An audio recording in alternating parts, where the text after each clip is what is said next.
Bismillahirrahmanirrahim. Assalamualaikum warahmatullahi wabarakatuh.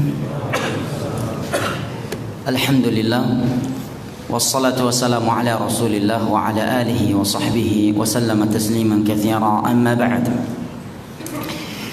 Ikhwani al-kiram wa akhwati al-karimat, rahimani wa rahimakumullah. Di dalam sebuah hadis yang diriwayatkan oleh Imam At-Tirmidzi dari Abu Hurairah radhiyallahu anhu, bahwa ada seorang lelaki bertanya kepada Nabi sallallahu alaihi wasallam an aktsari ma yudkhilun nasal jannah, tentang amalan yang dapat memasukkan, yang banyak memasukkan manusia ke dalam syurga. Beliau pun menjawab, taqwallahi wa husnul khuluq, bertakwa kepada Allah dan akhlak yang mulia. Tadi telah saya sebutkan bahwa definisi yang belum selesai saya sebutkan, bahwa definisi takwa yang paling mencakup adalah apa yang dikatakan oleh Talqun bin Habib. Ya, ketika masyarakat meminta nasihat kepada beliau terkait fitnah yang sedang terjadi, pemberontakan yang luar biasa terhadap Hajjaj bin Yusuf, beliau memberi nasihat kepada mereka dengan ucapannya, idfa'uha bittaqwa, tolaklah, bendungilah fitnah ini dengan kalian bertakwa kepada Allah. Mereka pun bertanya kepadanya tentang apa itu takwa. Maka beliau menyatakan, at-taqwa an ta'mala bi ta'atillah ala nuri min Allah tarju thawab Allah, wa an tatruka ma'siyatallahi ala nurin min Allah takhafu iqab Allah.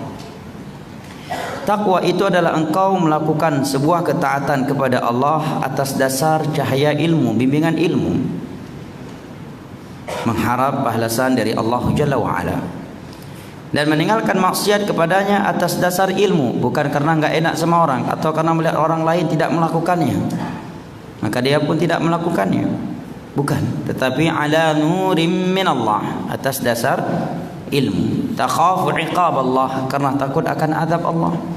Dari definisi beliau di atas menerangkan kepada kita bahwa ilmu adalah sumber takwa, maka sungguh tidak mungkin seorang itu bisa bertakwa kepada Allah dengan takwa yang benar tanpa ilmu agama. Sehingga rincian yang sangat tidak tepat, ya. Kalau mau ilmu yang hebat dalam ilmu ini, kalau lebih hebat dalam masalah ibadah ini nggak mungkin bertemu, jemaah. Ini hal yang saling mencakup, ya. Saling harus bertemu, ilmu dan amal. Nggak bisa dikatakan mereka ilmu, ya walaupun ilmu nggak hebat tapi pengamalan amalnya mereka lebih hebat. Ini nggak mungkin kalau tidak memiliki kehebatan atau kesempurnaan dalam ilmu. Karena sebagian ulama menyatakan seperti Talqun bin Habib di atas, dan juga seperti ucapan sebagian ulama yang menyatakan al-ilmu syajarah wal amalu thamarah, fal ilmu bila amal ka syajarati bila thimar. Ilmu itu laksana buah pohon, amalan adalah buahnya. Mungkinkah buah akan keluar tanpa pohon, jemaah? Tidak mungkin. Demikianlah amalan. Hikmah bagian dari amalan. Tidak mungkin hikmah, seorang punya sifat hikmah kalau dia nggak punya ilmu agama. Karena hikmah sumbernya adalah ilmu. Karena dari definisi hikmah yang paling mencakup apa yang dikatakan oleh Syekhul Islam Ibnu Taimiyah di dalam Majmu' Fatawa beliau, dan ungkapan beliau, fi'lul ladzi yanbaghi 'ala al-wajhi alladzi yanbaghi fil waqti alladzi yanbaghi, melakukan sesuatu yang tepat dengan cara yang tepat di waktu yang tepat. Dan itu tidak mungkin bisa dilakukan tanpa ilmu dan bimbingan yang tepat. Tiada ilmu yang tepat kecuali kalau dasarnya adalah Al-Quranul Karim dan hadis-hadis Nabi sallallahu alaihi wasallam. Karena Nabi yang telah bersabda, taraktukum 'alal bayda lailiha kanahariha la yazighu anha illa halik. Aku tinggalkan kalian di atas cahaya yang terang berderang, malamnya seperti siangnya. Maksudnya semua perkara agama yang sudah jelas, halal dan haram, masalah akidah, masalah manhaj, bagaimana menyikapi penguasa dan seterusnya, itu sudah jelas semuanya. Sudah ada petunjuk yang sangat jelas dan gamblang dalam Al-Quran dan hadis-hadis Nabi sallallahu alaihi wasallam. Kemudian Nabi menyatakan, la yazighu anha illa halik, tidaklah ada yang keluar darinya kecuali dia pasti binasa. Dalam hadis lain Nabi bersabda dengan makna yang serupa, Dengan makna yang sama Nabi menyatakan taraktu fikum syai'aini lan tadhillu ba'di ma tamassaktum bihima kitaballahi wa sunnati. Aku tinggalkan kepada kalian dua hal. Selama kalian masih berpegang teguh dengan dua hal tersebut, kalian tidak akan sesat selama-lamanya, yaitu Al-Quran dan hadis-hadisku. Dan berpegang teguh di atas Al-Quran dan As-Sunnah bukan hanya dalam bab halal dan haram saja, bukan hanya dalam bab konteks zikir saja, tapi dalam bab menyikapi penguasa, bagaimana menyikapi penguasa dan perselisihan yang ada, itu juga harus, kita juga harus berpegang teguh di atas Al-Quran dan As-Sunnah. Yang kedua kata Nabi, akhlak yang mulia. Maka hadis ini menerangkan kepada kita kemuliaan akhlak. Dalam hadis sahih yang lainnya di luar Bukhari Muslim, Nabi menyatakan innal mu'min la yudriku bi husni khuluqihi darajatas shaim alladhi la yuftir wa darajatal qa'il alladhi la yaftur. Seorang mukmin dengan akhlaknya yang mulia, dengan budi pekertinya yang baik, dia akan memperoleh derajat orang yang selalu berpuasa dan orang yang selalu melakukan salat di malam hari. Di dalam hadis Abu Darda yang diriwayatkan oleh Al-Imam Tirmidzi dan Abu Daud, Nabi menyatakan, "Ma min syai'in athqalu fi mizanil mu'min min husnil khuluq." Sungguh tiada sesuatu yang lebih berat di timbangan seorang mukmin daripada akhlak yang mulia. Dari Aisyah radhiyallahu anha dalam riwayat yang sahih, Nabi menyatakan, ana za'imun bi baitin fi rabadil jannah liman taraka al-kadhiba wa in kana maziha, wa bi baitin fi wasatil jannah liman taraka al-mira wa in kana muhiqqa, wa bi baitin fi a'la al-jannah liman hasuna khuluquh. Aku menjamin sebuah rumah di bawah syurga untuk orang yang meninggalkan dusta walaupun dalam rangka bercanda. Dusta tetap tidak boleh jemaah, walaupun dalam rangka bercanda. Kalau kita mampu meninggalkannya, ini keutamaannya. Dan itu hal yang sulit. Seringkali kita jatuh ke dalam dusta ketika kita bercanda jemaah. Ya. Nah, hadis seperti ini hendaknya memicu kita untuk meninggalkan dusta. Di dalam hadis yang lain Nabi menyatakan, wailul liman kadziba liman haddatha fakadhiba liyudhhika bihil qauma fawailul lahu wa wailul lah. Wail itu sebagian ulama menyatakan maknai wadin finnar, sebuah lembah dalam neraka. Yang jelas apabila ada kalimat wail untuk sebuah dosa, maka ini tanda bahwa ini menandakan itu adalah kabirah min kabairidz dzunub, merupakan dosa besar. Ini salah satu kaedahnya. Ya, kaedah dalam mengetahui sebuah dosa itu adalah dosa besar. Sebutkan oleh Imam Az-Zahabi di awal kitab beliau Al-Kabair. Sungguh celaka wail bagi orang yang berbicara kemudian berdusta, tujuannya untuk menghibur sebagian kaum, untuk menertawakan suatu kaum, seperti yang dilakukan kalangan apa? Startup komedi. Ya. Taib. Untuk membuat orang tertawa. Celaka dia dan celaka dia. Ini dari Nabi. Jangan main-main dengan sabda atau doa Nabi SAW atau sebuah berita.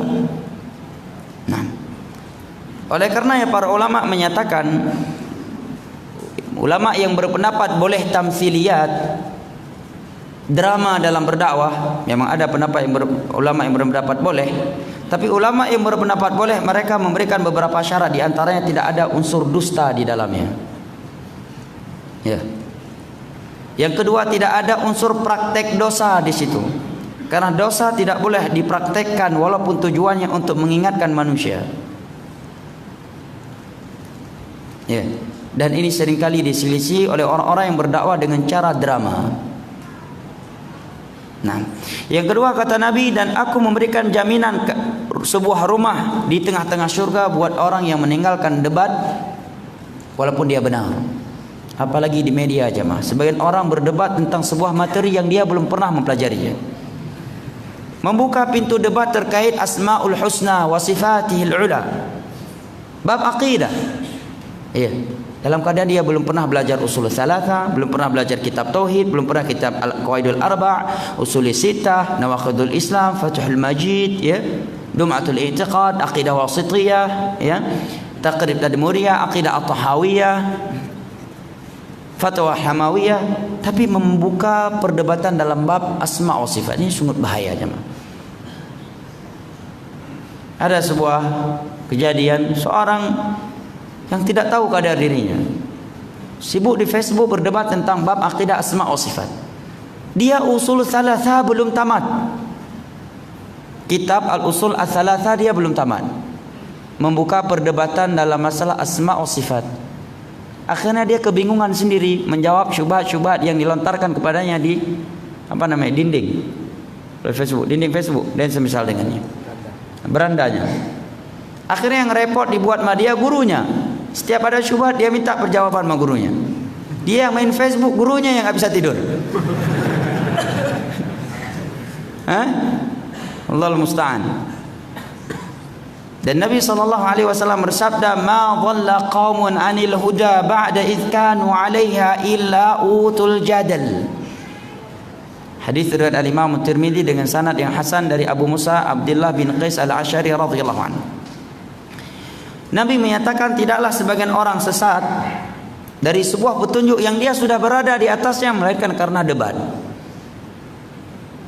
Akhirnya gengsi kan, yang lain pun ciptakan kondisi. Udah rujuk aja bro, itu udah jelas-jelas salah. Orang yang berjiwa besar itu dia rujuk kepada jalan yang benar. Padahal itu sebuah kesalahan. Akhirnya dia rujuk dari kebenaran kepada kebatilan. Dan Hudzaifah radhiyallahu anhu menyatakan, "Adh-dhalala haqqud dhalala an ta'rifa ma kunta tunkiru an tunkir ma kunta ta'rif." Kesesatan yang sesungguhnya adalah tatkala engkau mulai menilai sesuatu yang dulunya kamu pandang itu ma'ruf, sekarang engkau menganggapnya itu sebuah kemungkaran. Sesuatu yang dulunya engkau menilainya adalah sebuah kemungkaran, kini engkau menilainya sebuah kema'rufan. Di antara sebabnya adalah perdebatan jemaah. Yang ketiga kata Nabi, aku jamin sebuah rumah di surga yang paling tinggi, dan ini syahid pembahasan kita, untuk orang-orang yang memiliki akhlak yang mulia. Di dalam hadis yang diriwayatkan oleh Al-Imam Al-Bukhari dari Aisyah radhiyallahu anha, Nabi menyatakan, "Inna aqrabakum minni majlisan yaumal qiyamah ahasinukum akhlaqa." Orang yang paling dekat majlisnya denganku di antara kalian, dari kalian pada hari kiamat, adalah orang yang paling mulia akhlaknya. Akmalul mu'minina imanan ahsanuhum khuluqa. Mukmin yang paling sempurna imannya adalah yang paling sempurna akhlaknya. Dan banyak lagi ayat-ayat dan hadis-hadis yang menerangkan kepada kita keutamaan akhlak. Lantas apa itu akhlak? Dan sebelumnya, keutamaan akhlak itu perlu sering-sering kita ingat jemaah, agar kita mampu berakhlak mulia. Karena terkadang akhlak mulia itu pahit ya. Apalagi dengan orang yang bersikap bahlul sama kita. Menerapkan akhlak mulia sama dia sulit banget nih. Maka banyak-banyak ingat hadis seperti itu, agar kita mudah bersifat berakhlak mulia. Definisi akhlak yang mulia disebutkan oleh Abdullah bin Mubarak. Abdullah bin Mubarak ulama yang luar biasa jemaah. Semasa dengan Imam Syafi'i. Saking banyaknya keutamaan beliau, para ulama menyatakan tidaklah yang membedakan antara beliau dengan sahabat Nabi illa suhbah. Hanya saja beliau enggak berjumpa sama Nabi. Kalau kita lihat seluruh ibadah sahabat Nabi ada pada beliau. Ini Abdullah bin Mubarak. Hanya saja beliau tidak berjumpa dengan Nabi sallallahu alaihi wasallam. Luar biasa beliau. Ya, ibadah beliau, ilmunya, infaknya, zakatnya, ya, sedekahnya, jihadnya, puasanya, baca Al-Qur'annya, luar biasa. Kata beliau ketika berbicara tentang husnul khuluq dalam riwayat Al-Imam Tirmidzi, beliau menyatakan badlun, tiga sumber akhlak yang mulia. Beliau sebutkan badlun nada wa kafful adha wa talaqatul wajh. Suka berbagi kebaikan. Ini mencakup kebaikan dunia dan kebaikan akhirat, dan kebaikan yang paling mulia, yang paling utama untuk dibagi-bagikan, dan itu tidak pernah bisa kita bayar dengan dunia besar isinya kepada orang yang telah memberikannya kepada kita, adalah pembagian ilmu agama. Karena satu ayat atau satu hadis tidak pernah bisa kita bayar, kita balas dengan dunia beserta isinya yang telah kita terima dari guru kita jemaah. Maka Imam Ahmad selalu mendoakan Imam Syafi'i di dalam salatnya jemaah. Nah, Andai kata kita mengirim uang 1 triliun tiap bulan kepada guru kita yang telah menerangkan kepada kita aqidatus salaf, manhajus salaf, menerangkan kepada kita fikih wudu yang benar, fikih salat yang benar, fikih haji yang benar, fikih umrah yang benar, demi Allah itu belum terbayar 1% pun jemaah. Karena satu ayat dan hadis tidak pernah bisa dihargakan dengan dunia beserta isinya. Maka hak seorang guru itu amatlah besar di dalam Islam. Nah, bahkan Hasan Al-Basri menyatakan, guru agamamu walaupun kamu secara fisik tidak terlalu dekat dengannya, dia lebih berjasa untuk kamu daripada kedua orang tuamu. Kedua orang tuamu hanya menyelamatkan engkau dari api dunia, sedangkan menyelamatkan engkau dari kelaparan, berusaha memberikan engkau pendidikan dunia agar masa depan bagus dan seterusnya. Sedangkan guru-guru agama, mereka menyelamatkan kalian dari neraka Allah dengan menerangkan akidah yang benar, memperingatkan kalian dari bahaya syirik, dari bahaya bid'ah, dari bahaya maksiat dan seterusnya. Yang kedua, kata Abdullah bin Mubarak, kafful adza, menahan diri untuk tidak mengganggu orang lain.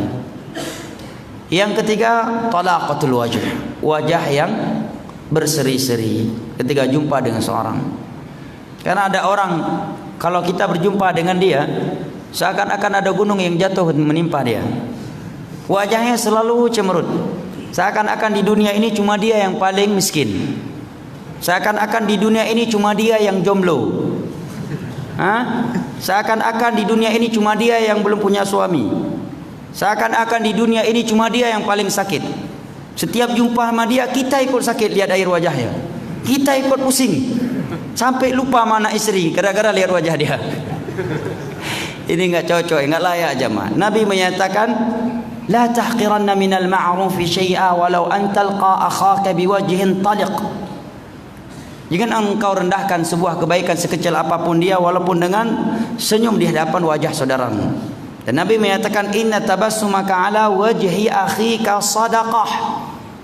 Senyumanmu di depan wajah saudaramu adalah bentuk sedekah.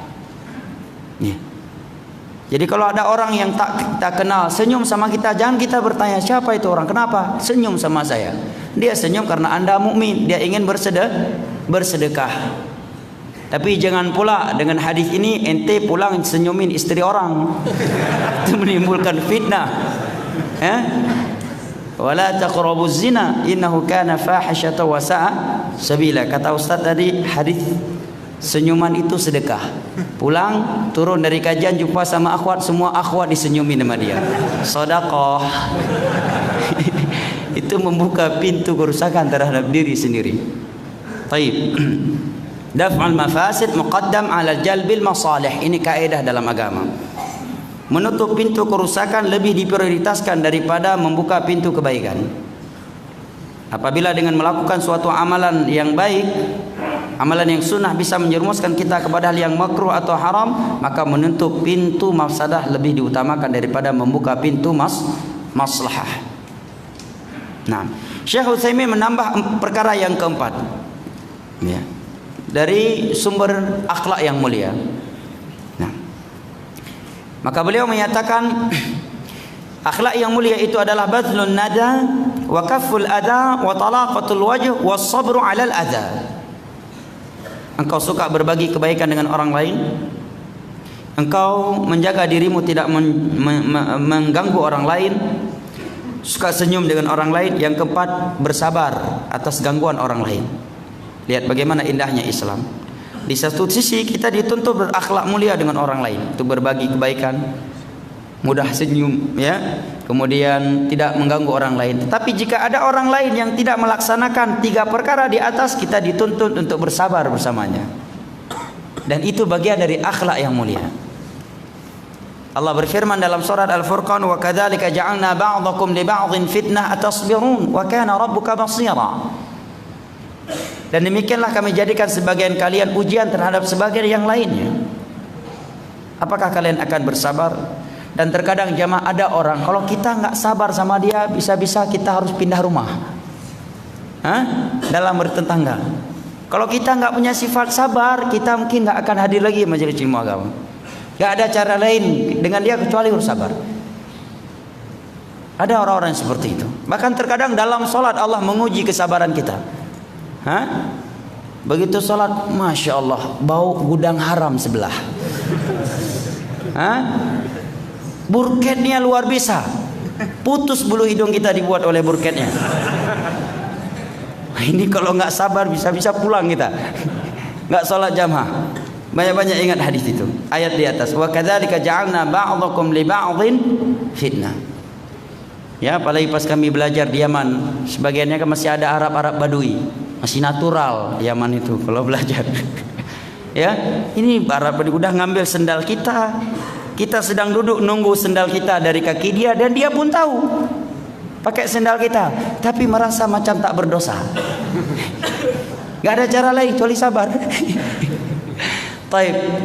Wa kadzalika ja'alna ba'dakum li ba'dhin fitnah atasbirun wa kana rabbuka basira. Ini akhlak bersama manusia. Dan pembahasan akhlak adalah pembahasan yang mulia, yang sangat luas jemaah ya. Secara garis umum kesimpulannya bahwa akhlak terbagi menjadi dua, adab terbagi menjadi dua. Yang pertama bersama Al-Khaliq dan yang kedua bersama makhluk. Bersama Al-Khaliq adalah bersama Allah Jalla wa'ala. Seorang itu dikatakan telah berakhlak bersama Allah tatkala dia telah menjalankan perintah Allah dan meninggalkan larangannya. Dan perintah Allah yang paling besar adalah tauhid, sebagaimana larangan Allah yang paling keras adalah syirik. Syekh Muhammad bin Abdul Wahhab di awal kitab Al-Usul Ats-Tsalatsa menyatakan wa a'zamu ma amara Allah bihi tauhid wa a'zamu ma nahallahu anhu syirk. Ma'ruf, perintah Allah yang paling besar adalah tauhid dan larangan Allah yang paling keras adalah syirik. Oleh karenanya para ulama menyatakan orang yang berakhlak mulia dengan Allah adalah ahli tauhid. Dan manusia yang paling keji akhlaknya, yang paling buruk akhlaknya bersama Allah adalah para pelaku syirik. Dan pelaku syirik menurut vonis Allah dalam Al-Quran adalah manusia yang paling zalim di atas permukaan bumi ini. Allah berfirman di dalam surat Luqman, Inna syirka la zulmun azim. Sesungguhnya syirik adalah kezaliman yang paling zalim. Pelaku syirik adalah manusia yang paling zalim. Dai-dai yang menyuruh kepada kesyirikan adalah manusia yang paling zalim di atas permukaan bumi ini. Menurut vonis Allah di dalam Al-Quranul Karim dari surat Luqman, mereka manusia yang paling zalim di muka bumi ini, manusia yang paling buruk akhlaknya kepada Allah. Oleh karenanya Nabi mengawali dakwahnya dengan menghilangkan syirik dari masyarakatnya, agar mereka berakhlak mulia kepada Allah dengan tauhid dan meninggalkan syirik. Maka merupakan upaya misionaris Yahudi dan semisal dengannya adalah menutup pintu-pintu untuk dakwah tauhid. Tidak membiarkan adanya dakwah yang menyeru manusia kepada tauhid dan meninggalkan kesyirikan, karena itu merupakan sumber kekuatan umat Islam. Maka sungguh aneh kalau ada orang yang dikatakan akhlaknya mulia, dia hikmah luar biasa, tapi dia pelaku syirik.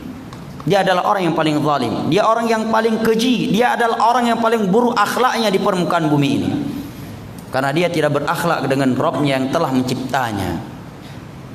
Nah, kemudian akhlak bersama manusia yang paling utama adalah akhlak bersama Nabi SAW. Akhlak bersama beliau adalah dengan mencintai beliau, mencintai agama yang beliau bawa, membela dakwah beliau, mengamalkan beliau, meneladani beliau. Allah telah berfirman, "Qul in kuntum tuhibbunallaha fattabi'uni yuhibbukumullah wa yaghfir lakum dzunubakum innallaha ghafurur rahim. Laqad kana lakum fi rasulillahi uswatun hasanah liman kana yarjullaha wal yawmal akhir wa dzakarallaha katsira wa ma ataakumur rasul fakhudhuhu wa ma nahakum anhu fantahu wattaqullaha innallaha syadidul iqab fattabi'uhu la'allakum tahtadun." Dan ayat-ayat lainnya. Maka dari itu para ulama menyatakan manusia yang paling buruk akhlaknya, adabnya bersama Nabi adalah mereka ahlul bid'ah. Karena mereka ahlul bid'ah adalah orang-orang yang tidak merealisasikan syahadat anna Muhammadan Rasulullah. Karena merupakan konsekuensi syahadat anna Muhammadan Rasulullah adalah alla na'budallah illa bima syara'. Kita tidak beribadah kepada Allah kecuali dengan syariat petunjuk Nabi sallallahu alaihi wasallam. Maka di dalam sebuah hadis Nabi menyatakan, "Man 'amila 'amalan laisa 'alaihi amruna fahuwa rad." Barang siapa yang melakukan suatu amalan yang tidak sesuai dengan tuntunan kami, sesuai dengan tuntunan Nabi, itu dalam 4 sisi. Yang pertama dalam bab al-kaifiyah, dari sisi caranya. Yang kedua al-adadiyah, jumlahnya tidak boleh kurang dan lebih dari jumlah yang telah ditentukan. Yang ketiga dari sisi al-makaniyah, tempat. Yang keempat az-zamaniyah, waktunya. Fahuwa rad, kalau tidak sesuai kata Nabi maka amalannya tertolak. Ahlul bidah adalah orang yang paling buruk akhlaknya bersama Nabi. Oleh karena para ulama setelah pembahasan syirik, tauhid dan syirik, mereka katakan yang paling penting setelah itu dalam menerangkan kepada manusia pentingnya mengikuti sunnah Nabi dan bahayanya beribadah dengan cara-cara yang beda, agar kita berakhlak mulia bersama Nabi sallallahu alaihi wasallam. Bagaimana kita mengaku cinta sama Nabi tetapi petunjuk beliau kita tinggalkan, kemudian yang kita lakukan justru yang tidak datang dari beliau. Sebagai contoh nih, ini yang sering ditinggalkan oleh sebagian umat atau masyarakat kita di Indonesia. Konteks zikir setelah salat 5 waktu.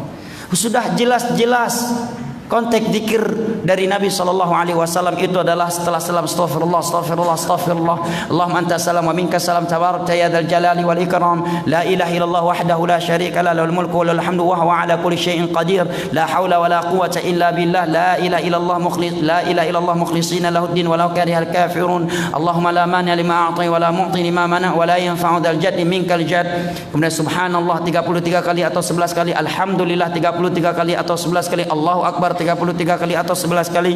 Kemudian la ilaha illallah wahdahu la syarika lahu lahul mulku wa lahul hamdu wa huwa 'ala kulli syai'in qadir. Ayat kursi 3 kul. Pada salat maghrib dan isya 3 kul, masing-masing dibaca sebanyak 3 kali. Kemudian juga membaca la ilaha illallah wahdahu la syarika lahu lahul mulku wa lahul hamdu yuhyi wa yumiitu wa huwa 'ala kulli syai'in qadir sebanyak 10 kali. Dan pada salat subuh Nabi membacakan juga membaca Allahumma inni as'aluka 'ilman nafi'an wa rizqan thayyiban wa 'amalan mutaqabbala.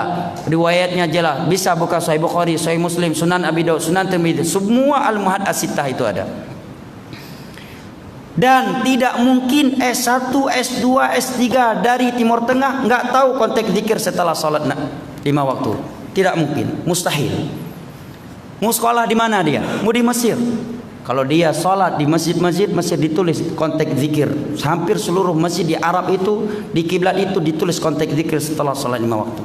Tapi pas pulang ke Indonesia, begitu dia salat, selesai salat, Al-Fatihah wa rahmatullah. Kamu kemanakan firman Allah, laqad kana lakum fi rasulillahi uswatun hasanah? Kamu yakin enggak dengan ayat ini? Kamu kemanakan ayat Allah, laqad kana lakum fi rasulillahi uswatun hasanah? Anda kemanakan firman Allah, wa ma atakumur rasulu fakhudhuhu wa ma nahakum anhu fantahu? Yang dibawa oleh Rasul ambil. Kok ditukar? Kita kemanakan firman Allah, qul in kuntum tuhibbunallaha fattabi'uni yuhibbukumullah wa yaghfir lakum dzunubakum innallaha ghafurur rahim. Masalahnya sebagian orang tidak siap melawan arus. Karena melawan arus terkadang berkonsekuensi kurang orderan dan bisa menipis amplop.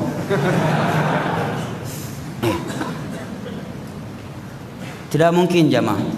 Seorang yang belajar ke Timur Tengah, apalagi jurusan hadis misalkan, nggak tahu konteks zikir setelah sholat 5 waktu. Konteks zikir setelah sholat 5 waktu adalah seperti yang di atas. Silahkan buka Sahih Bukhari, Sahih Muslim, Sahih Sunan Abi Daud, Sunan Ibnu Majah, Sunan Tirmidzi, Musnad Imam Ahmad. Tidak ada satupun hadis setelah salat 5 waktu Nabi baca Al-Fatihah wa rahmatullah. Jangankan hadis, sahabat pun tidak, tabi'in juga tidak, 4 mazhab pun tidak demikian. Cuma masalahnya terkadang tidak siap melawan arus. Hikmah berdakwah katanya. Jangan ribut-ribut, kearifan lokal. Akhirnya kearifan internasional dia tinggalkan. Apa kearifan internasional? Ikut sunnah Nabi. Ya kan? Agama Nabi universal, justru kita tinggalkan demi kearifan lokal. Inikah akhlak kita bersama Nabi? 23 tahun beliau berdakwah menerangkan agama Allah, sampai gigi geraham beliau patah, pipi beliau berdarah, kepala beliau dihargakan 100 ekor onta oleh kaum musyrikin. Lantas kita tinggalkan petunjuk beliau dengan alasan kearifan lokal demi menjaga persatuan. Apakah syariat beliau memecah belahkan umat? Apakah hikmah itu adalah dengan meninggalkan sunnah beliau? Bukankah persatuan itu di atas konsep yang Allah sebutkan, wa'tasimu bihablillah jami'an wala tafarraqu. Hablillah, seluruh kitab tafsir boleh kita buka, enggak lepas dari Al-Qur'an, hadis dan petunjuk para sahabat Nabi. Naam ya. Kemudian akhlak bersama makhluk juga mencakup akhlak bersama Rasul ya.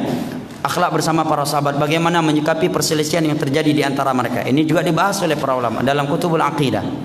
Ya, akhlak bersama kedua orang tua kita, baik mereka yang muslim ataukah di luar Islam. Akhlak bersama kerabat-kerabat kita, baik yang muslim maupun yang non muslim. Akhlak bersama tetangga, akhlak bersama ilmu. Nah, adab bersama ilmu ini pembahasan yang cukup panjang. Dan para ulama yang membahas tentang adab bersama ilmu rata-rata menulis kitab khusus. Ada yang tebal, bahkan ada yang menulis 2 jilid seperti kitab Jami' Bayanil Ilmi wa Fadli Al-Imam Ibnu Abdul Bar. 2 jilid. Alhamdulillah Allah mudahkan kami untuk menyelesaikannya bersama guru kami Syekh Abdurrahman Al-Adini rahimahullahu taala, wa kataba lahu syahadah. Al-Khatib Al-Baghdadi, dan juga Ibnu Abi Dunya dalam beberapa kitab beliau. Ibnu Jumah, kitab Tadhkiratus Sami' wal Mutakallim. Saya dengar kitab ini dibahas oleh Ustaz Nuzul Dzikri ya. Ini kitab yang sangat bagus. Seorang penuntut ilmu agama, mahasiswa agama, seyogyanya dia menghadiri kajian seperti ini. Ya, Adabur Rawi, Adabul Al-Faqih wal Mutafaqih, Khatib Al-Baghdadi. Hilyah Talibul Ilm yang paling dekat, karya Bakar Abu Zaid rahimahullah, ini syarah oleh Syekh Muhammad bin Shalih Al-Utsaimin. Dan paling mudah untuk dipahami juga adalah Kitabul Ilm punya Syekh Muhammad bin Shalih Al-Utsaimin. Itu juga sangat bagus. Nah, pembahasannya panjang, tebal. Ya. Kalau kajiannya sehari sekali mungkin setahun belum tentu selesai. Maka tidak mungkin kita selesaikan dalam kajian kita, waktunya hanya tidak lebih dari 1 jam. Ya, dan kita sekarang sudah habis waktunya. Ya. Pembahasan yang kita bahas itu baru muqaddimah, dan itu adalah motivasi. Adapun membahas, mempelajari adab ilmu di sana panjang. Adab bersama guru sudah, bersama murid. Adab bersama kitab. Adab bersama hafalan lama, hafalan baru. Ya. Adab membaca Al-Qur'an, itu pun adab bersama Al-Qur'annya ditulis khusus lagi. Contohnya kitab At-Tibyan fi Adabi Halamatil Quran karya Al-Imam An-Nawawi. Maka enggak mungkin itu semua kita tuangkan di sini. Yang pertama waktu enggak mungkin, dan yang kedua saya bukan Syekhul Islam. Maka kajian kita tentang adab malam ini adalah sekedar ya motivasi dan gambaran secara umum. Dan karena akad jam 8 maka pertanyaan tidak kita jawab. Ya? Sudah jam 8. Siapa kajian rutin di sini? Atau ditanya ke usaha-usaha lain yang lebih senior insyaallah. Ya. Sudah mengapa ya? Dimaklumi ya? Sudah jam 8. Gimana? Atau anak ikut keramaian aja? Bagaimana mayoritasnya? Demokrasi. Yang sampai gara-gara kajian lama nanti ada yang kena asam lambung, anak yang disalahkan. Dan sebagai ulama salah menyatakan idza tala al-majlis fa syaitanu lahu nasib. Majelis kalau udah terlalu panjang, syaitan akan mengambil bagian di situ. Maka diaman pun yang Darul Hadis yang untuk belajar di sana tidak ada libur kecuali hari Jumat, pada Isya taklim itu sebentar, ada durus tapi sebentar. Aneh serahkan kantung. Saya ke Jakarta memang untuk dakwah. Gimana? Tapi waktu udah jam 8 lewat. Aneh ikut. Ikut keputusan orang tua. Bagaimana? Kabir, kata Nabi, tuakan. Cukup Cukup.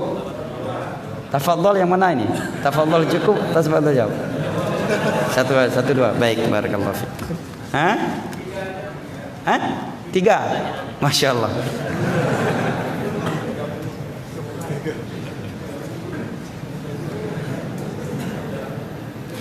Assalamualaikum Ustaz. Waalaikumsalam warahmatullahi wabarakatuh.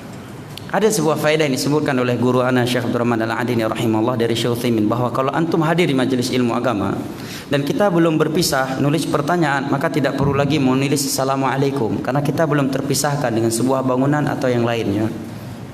Dan itu salah satu adab di dalam salam. Contohnya kayak saya tadi sebenarnya kurang tepat juga pas mulai assalamualaikum lagi karena kita belum terpisah. Cuma terkadang itu udah jadi ya spontanitas ya karena kebiasaan di Indonesia. Kalau nggak salah merasa kayaknya kurang ini ya. Padahal kita belum terpisahkan kecuali sudah terpisah. Antum tadi turun, yang nulis ini sempat turun berwudu naik lagi. Ya, kemudian nulis pertanyaan maka pas kalau dia nulis assalamualaikum. Nah, dermawan ada tempatnya. Semoga Allah selalu merahmati antum dan kaum muslimin dimanapun berada. Amin ya rabbal alamin walaka mithluh. Ustaz, bagaimana cara selalu menghadirkan rasa takut kepada Allah Subhanahu wa taala di hati kita terhadap pada setiap keadaan? Kaedahnya Allah terangkan di dalam banyak ayat Al-Qur'an dan hadis-hadis Nabi sallallahu alaihi wasallam. Yang pertama, mengenang dan mengingat asma Allah, nama-nama Allah yang maha indah dan sifat-sifat Allah yang maha tinggi. Ini yang pertama. Tiga, mengingat Allah As-Sami', Allah Al-Basir, ya, Allah Syadidul Iqab. Maka dia akan takut kepada Allah dimanapun dia berada. Seperti ada seorang yang ketika ingin berzina di sebuah malam yang gelap, yang ada hanya bintang. Maka dia berkata, sesungguhnya yang menciptakan kegelapan ini melihat apa yang sedang kita perbuat. Nah, yang kedua, agar selalu mengingat akan kematian. Sebagian ulama salaf menyatakan, saya lupa namanya, menyatakan kullama nasitul mauta fasad. Setiap kali aku lupa kematian, melupakan kematian, setiap kali itu aku jatuh dalam maksiat. Tatkala kita mengenang bahwa kematian itu akan datang secara tiba-tiba, dan kalau kita mati di atas maksiat, maka kita mengingat hadis Nabi, innamal a'malu bil khawatim, amalan itu dengan penutupnya. Na'udzubillah, di zina perdana dia mati. Penasaran kayak mana sih rasa zina itu? Kawan-kawan lain yang udah hijrah, walaupun mereka udah hijrah, tapi sebelumnya mereka udah pernah zina. Gua belum pernah zina, terlalu cepat hijrah. Pingin tahu, pingin rasa, ya. Yang penting bukan syirik dan bid'ah, bro. Syaitan ngasih bisikan. Dia lakukan, mati di zina perdana dia mati. Kan sungguh merugikan. Hah?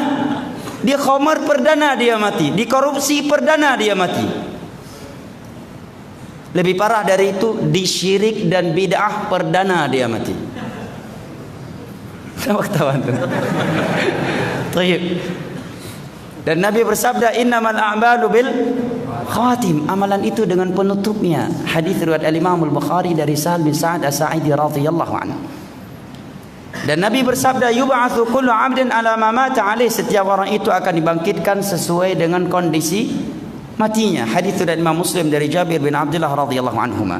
Mati dalam diskotik, maka dia akan dibangkitkan dengan kondisi itu, walaupun setelah dia mati dalam diskotik dikeluarkan, dimandikan, dikafankan dan disolatkan, tetap pas dibangkitkan, yub'atsu kullu 'abdin 'ala ma mata 'alaihi, seorang itu akan dibangkitkan sesuai dengan kondisi matinya.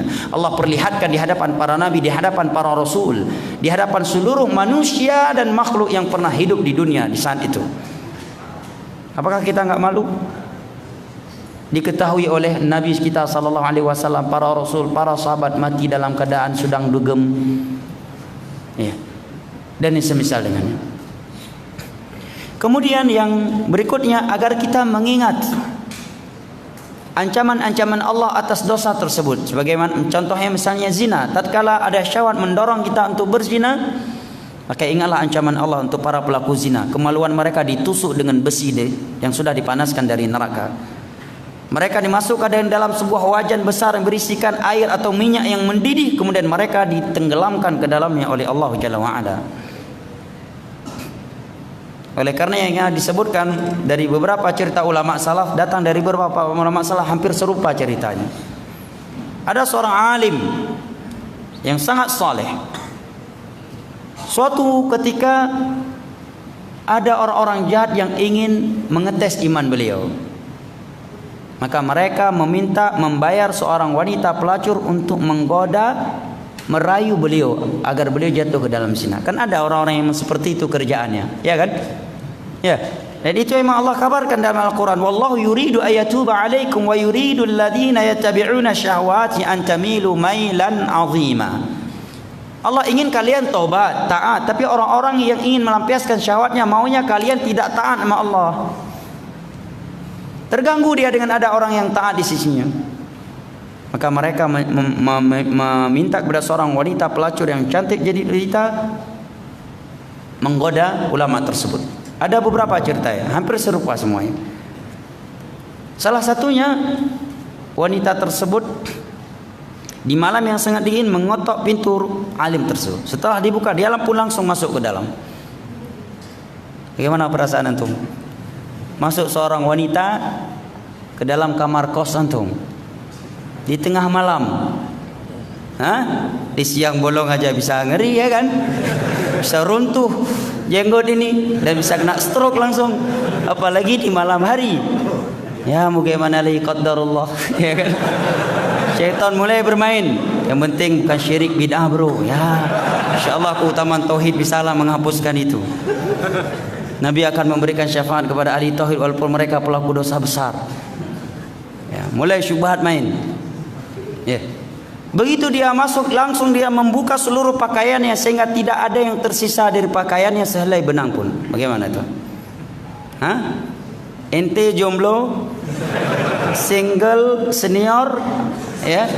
Tiba-tiba ada wanita masuk ke kamar kos ente, cantik jelita, ya. Seperti istri Raja Mesir yang menggoda Nabi Yusuf. Ini berat jemaah. Istri Raja Mesir. Hah? Ini ulama apakah jatuh? Apa yang beliau katakan? Ada dua kisahnya. Satunya langsung ke kamar mandi, dia ambil kotoran dari kamar mandi, dia usapkan ke seluruh tubuhnya. Kemudian dia balik. Kalau kamu mau ya silakan. Dia lihat ada kotoran di tubuhnya, ada tai, gimana mau berzina? Langsung lari itu perempuan. Nah ini trik yang bagus juga nih. Tapi kayaknya sulit ya. Nasallallahu salam al afiyah. Yang kedua, ulama ini mengambil besi yang sudah dia panaskan karena di malam yang sangat dingin. Kemudian dia bawakan ke depan wanita tersebut.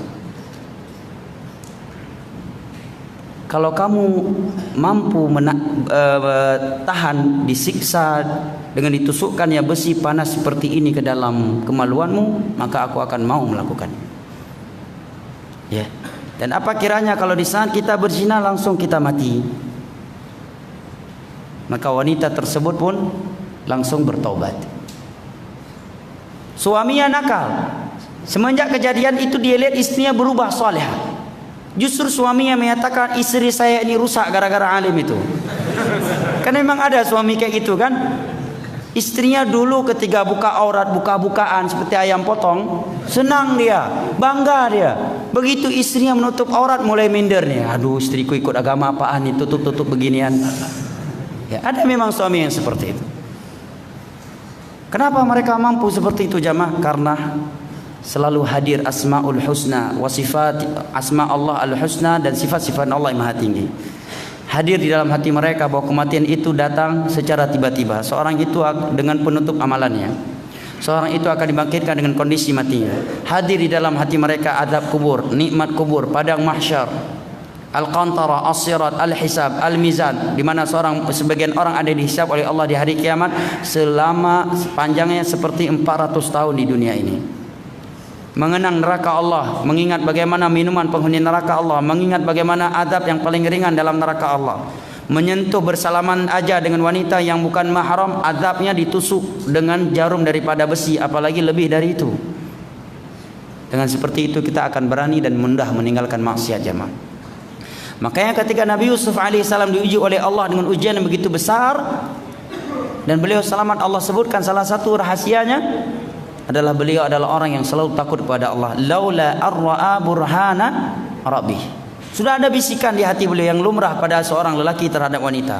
Tapi karena beliau mengingat Allah, kebesaran Allah, dan juga karena beliau seorang hamba yang ikhlas, kami nasrif anhu, kami palingkan beliau dari itu. Dan sebab yang lain jamaah, yang pertama kali hendaknya kita ucapkan adalah doa. Jangan kita tertipu dengan solehan kita. Karena yang pertama kali keluar dari mulut Nabi Yusuf ketika digoda oleh istri Raja Mesir dengan kondisi yang begitu menegangkan, beliau yang pertama kali keluar dari mulut beliau ketika Allah katakan warawadathu allati huwa fi baiti an nafsihi wa ghallaqatil abwaba wa qalat hayta lak. Ketika istri Raja Mesir sudah menutup pintu-pintu istananya, jendela-jendela yang ditutup semua, kemudian dia katakan, silahkan wahai Yusuf. Apa yang pertama kali keluar dari mulut Nabi Yusuf? Ma'adzallah, aku berlindung kepada Allah. Beliau tidak ujuk, beliau serahkan kekuatan iman beliau kepada Allah. Mungkin kalau kita, gua ustaz ya, enggak usah roy-roy ustaz. Gua ustaz, kuat gua. Gua ustaz nih, jangan coba-coba roy gua. Gua masih kuat karena memang di hadapan halayak ramai. Kalau di tengah malam bisa runtuh juga jenggotnya.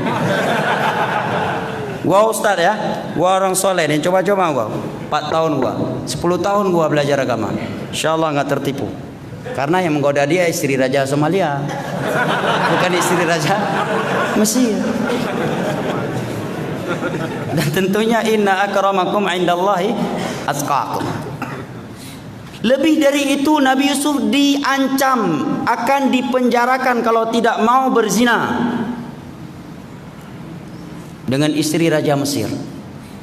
Apa doa Nabi Yusuf alaihi salam yang menandakan bersihnya hati beliau, betapa bencinya beliau kepada maksiat walaupun lezat rasanya untuk sementara waktu.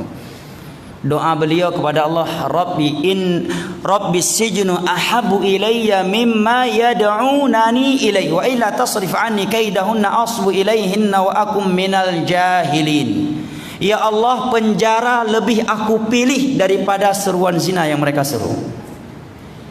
Ini rahmat, ini karamah jemaah. Tatkala seorang benci maksiat dan cinta ketaatan, inilah karamah yang paling besar. Kata Syekhul Islam di akhir kitab Wasithiyah ketika beliau membahas tentang karamah aulia, kata beliau wa a'zamul karamat al-istiqamah ala dinillah. Karamah yang paling besar yang Allah anugerahkan kepada hambanya adalah istiqamah di atas agamanya. Doa Nabi Yusuf, ya Allah, penjara lebih aku pilih daripada zina yang mereka tawarkan kepadaku. Padahal yang ingin berzina sama beliau siapa? Istri Raja Mesir. Ya, dan ibu-ibu arisan lainnya yang bersama istri Raja Mesir. Pakai bahasa-bahasa zaman sekarang, ya kan? Kan disebutkan di situ wanita-wanita yang tadi yang mencela istri Raja Mesir karena ingin perkosa Nabi Yusuf. Begitu mereka melihat Nabi Yusuf juga tertarik kepada Nabi Yusuf. Kemudian beliau menggunakan dhamir mimma yad'unani ilaih, menunjukkan seruan untuk berzina tidak datang hanya dari istri Raja Mesir. Lebih dari satu wanita. Mimma yad'unani ilaih, menggunakan hunna dhamir untuk wanita yang berjumlah 3 atau lebih. Penjara lebih aku sukai, lebih aku pilih daripada tawaran zina mereka. Dan jika engkau tidak menyelamatkan aku, menjauhkan aku dari seruan ini ya Allah, aku akan jatuh ke dalamnya dan dengan itu akan menjadi orang yang jahil. Beliau merendahkan dirinya di hadapan Allah. Doa jam, apalagi kita di zaman yang sudah seperti ini. Antum lagi tinggal di Jakarta, sering-sering di Jakarta, bisa-bisa pulang Aceh tinggal Al-Fatihah. Antum tinggal di Jakarta, ya, lingkungan seperti ini. Apalagi beberapa tempat, masya Allah, tempatnya luar biasa. Kalau sempat mengantuk atau pura-pura ngantuk, bisa salah masuk. Bukan ke kamar kos masuknya, ke kamar diskotiknya di sampingnya. Bahkan sebagai tempat kajian di atas, masya Allah, ribuan orang yang ikut kajian. Di bawahnya tempat prostitusi. Kalau salah-salah masuk atau pura-pura salah masuk, mengantuk, di mana kajiannya? Nggak tahu pintu masjid, masuknya ke pintu diskotik. Begitu masuk, salah nih, bukan masjid ya, gimana nih qadarullah. Saya jatuh dia. Maka nasihat saya yang pertama jamaah, hal yang di atas tadi. Yang kedua, khususnya para anak muda, jaga penampilan Anda seorang muslim. Memang penampilan bukanlah prinsip, peci bukanlah prinsip. Peci ini nggak wajib, jubah nggak wajib. Tetapi dengan Anda berpenampilan seperti ini, wanita-wanita nakal yang tadi ingin menggoda ente, pikir panjang dia. Ya kan? Ini gua goda, gua rayu, ustaz diceramain pula nanti. Walaupun kalau dia dirayu jatuh juga padahal. Kalau sempat dirayu, ya lepas juga jubahnya. Ya kan? Tapi dengan penampilan dia tadi, tu wanita mikir panjang, gua rayu diceramahin sama Pak Ustaz nanti. Pada menjauh lihat dia. Padahal dia pun mulai dagduk hatinya. Kalau sempat dirayu kena stroke nih gua nih. Ya kan? Tapi dengan penampilan akan terjaga jamaah. Ya. Itu sangat penting jamaah. Penampilan yang menampakkan diri kita seorang muslim yang cinta Allah, yang cinta masjid, yang cinta ilmu agama. Ya. Wallahu a'lam bishawab. Kayaknya satu pertanyaan cukup Pak ya. Barakallahu fiik. Lebih dan kurang yang saya mohon maaf. Semoga Allah Jalla wa ala kembali mempertemukan kita di dunia ini dengan iman dan amal yang lebih baik, dan di dalam syurga firdausnya ma'an nabiyyin wa siddiqin wa syuhada'i wa salihin wa hasuna ulaika rafiqa, di dalam syurga firdausnya di hari kiamat kala. Amin ya rabbal alamin. Wa sallallahu ala nabiyyina Muhammad wa ala alihi wa sahbihi wa sallam, wa akhiru da'wana anil hamdulillahi rabbil alamin. Wassalamualaikum warahmatullahi wabarakatuh. Jalan